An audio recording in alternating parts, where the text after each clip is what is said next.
Selamat pagi Bu, perkenalkan nama saya Malvin Chandrawijaya.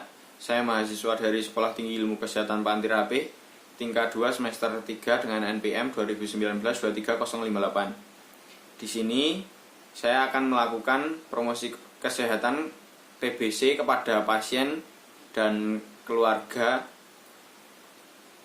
Bapak Sujarwo yang berada di Bangsal Karolus, bed nomor 3.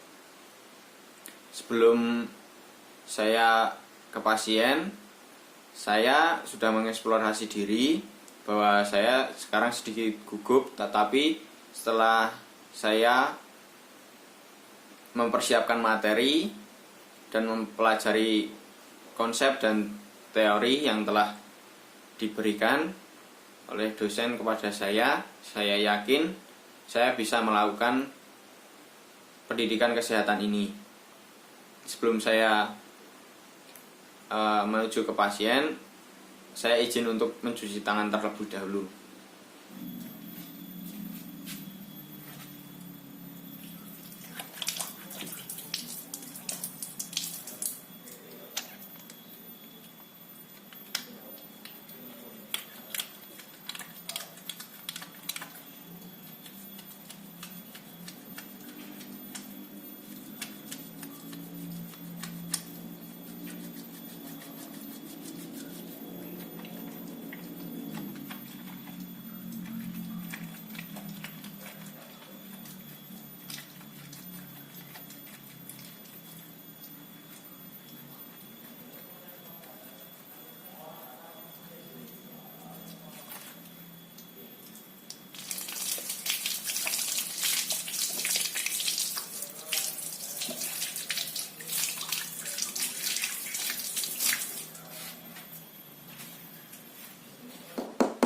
Permisi.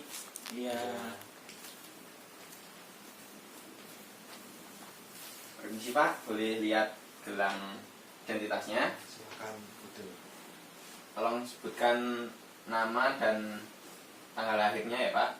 Sujarwo 25 Agustus 1970. Baik, benar ya Pak. Perkenalkan Pak, saya perawat Malvin. Saya yang bertugas dari pukul 8 sampai pukul 2 siang nanti.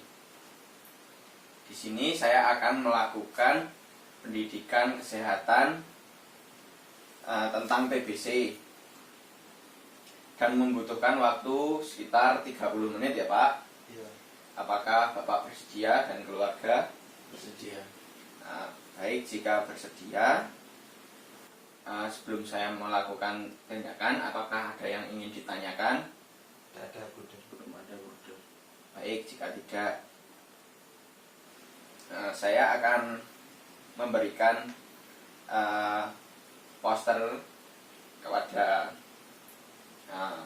keluarga agar saat saya menjelaskan bisa memahami. Iya. Ini. Baik Pak. Ini posternya berjudul Kenali TBC dan Pencegahannya. Untuk cara penularan TBC itu penyakitnya terdapat di paru-paru dan biasanya menular melalui udara yang tercemar dengan bakteri Mycobacterium tuberculosis.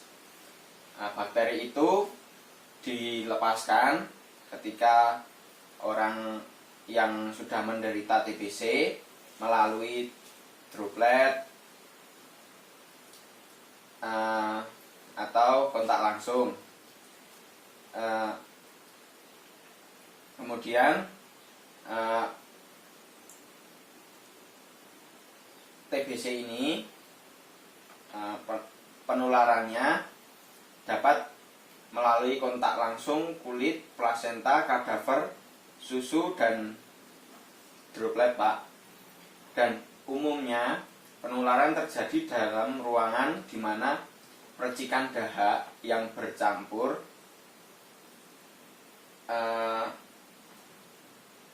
bakteri Mycobacterium tuberculosis dalam waktu yang lama. Kemudian ventilasi juga dapat mengurangi jumlah percikan, sementara sinar matahari langsung dapat membunuh kuman. Percikan juga dapat bertahan selama beberapa jam dalam keadaan yang gelap dan lembab. Untuk daya penularan dari seorang pasien ditentukan oleh banyaknya kuman yang dikeluarkan dari paru-parunya. Kemudian semakin tinggi derajat kepositifan hasil pemeriksaan dahak, semakin menular pasien tersebut. Untuk faktor yang memungkinkan seorang terpapar kuman tuberkulosis ditentukan oleh konsentrasi percikan dalam udara dan lamanya menghirup udara tersebut. Kemudian ada faktor risiko terjadinya TBC. Untuk faktor risiko terjadinya TBC itu biasanya yang mempengaruhi itu usia, jenis kelamin, kemudian ras, kemudian sosial ekonomi, kemudian kebiasaan hidup, status perkawinan, kemudian pekerjaan, kemudian keturunan dan nutrisi serta imunitas. Untuk pencegahan dari TBC sendiri itu dengan menutup mulut bila batuk atau bersin, kemudian meludah pada wadah tertutup yang telah diberikan disinfektan untuk mengurangi penyebaran TBC itu sendiri. Kemudian penjemuran kasur dan bantal terutama pagi-pagi. Kemudian selanjutnya ventilasi yang cukup agar sinar matahari dan udara segar masuk ke tempat tidur. Selanjutnya menghindari udara dingin. Kemudian makan makanan yang tinggi karbohidrat dan protein. Serta pemeriksaan rutin penderita tuberkulosis paru dan memeriksakan anggota keluarga lainnya apakah juga tertular tuberkulosis paru atau tidak. Kemudian memisahkan alat makan dan minum untuk antara yang sudah terkena TBC dan yang belum. Kemudian yang terakhir, imunisasi BCG diberikan kepada bayi usia 3-4 bulan. Apakah ada yang ingin ditanyakan? Untuk saat ini Belum, Bruder. Baik, jika tidak ada yang ditanyakan, saya akan memberikan pertanyaan kepada Bapak dan keluarga. Sebelum saya melakukan memberikan pertanyaan, saya akan ambil posternya terlebih dahulu. Baik, untuk keluarga atau Bapak boleh menjawab ya Pak? Iya, betul. Nah, untuk pertanyaan yang pertama, bagaimana cara penularan TBC tersebut? Jadi saya tadi sudah mendengarkan cara penularan TBC itu ada beberapa, melalui droplet, kontak langsung, melalui kulit, plasenta, kadaver, dan susu. Seperti itu. Ya, benar ya Pak. Kemudian saya akan memberikan pertanyaan lagi tentang faktor risiko terjadinya TBC. Nah, faktor risiko terjadinya TBC itu dipengaruhi beberapa faktor. Ada faktor usia, jenis kelamin, faktor sosial ekonomi, lalu ada faktor imunitas. Seperti itu. Iya, baik ya. Benar ya Pak. Untuk selanjutnya, pertanyaan yang terakhir, bagaimana pencegahan penularan TBC? Oh ya, saya akan jawab ya Buder. Dari yang Buder tadi katakan, ada beberapa cara yang saya pahami adalah yang pertama itu menutup saat batuk. Terus yang kedua meludah pada tempat yang sudah disediakan, seperti botol yang sudah diisi desinfektan. Terus yang ketiga menyiapkan jadi ruangan itu memiliki ventilasi yang baik. Ya. Terus yang selanjutnya itu melakukan imunisasi ya untuk Ya. vaksin TBC. Terus yang ketiga, kita harus makan makanan yang bergizi untuk meningkatkan imunitas tubuh juga. Oh ya. Oh ya, selanjutnya tuh ada menghindari udara yang dingin. Ya. Dan satu lagi tuh memisahkan alat makan. Oh ya. Baik. Benar ya Pak. Pak, terima kasih. Saya sudah selesai dalam memberikan pendidikan kesehatan ini.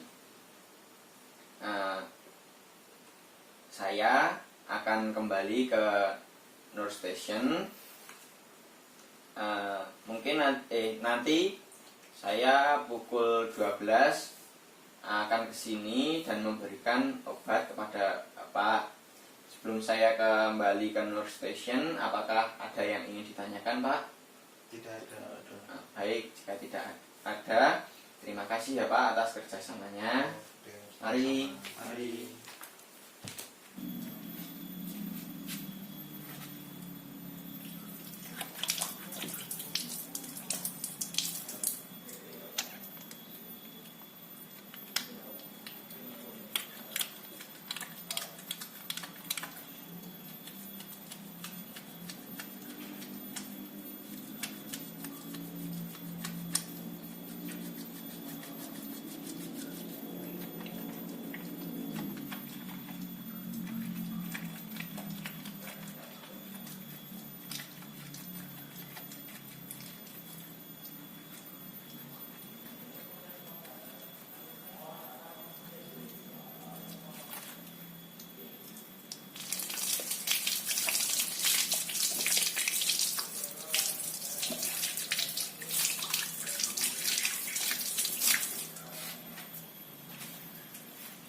Ya, perawat Malvin sudah selesai dalam memberikan pendidikan kesehatan kepada pasien Bapak Jarwo yang berumur 50 tahun dan keluarganya pada hari dan tanggal Rabu 16 Desember 2020. Pasien dan keluarga dapat mengikuti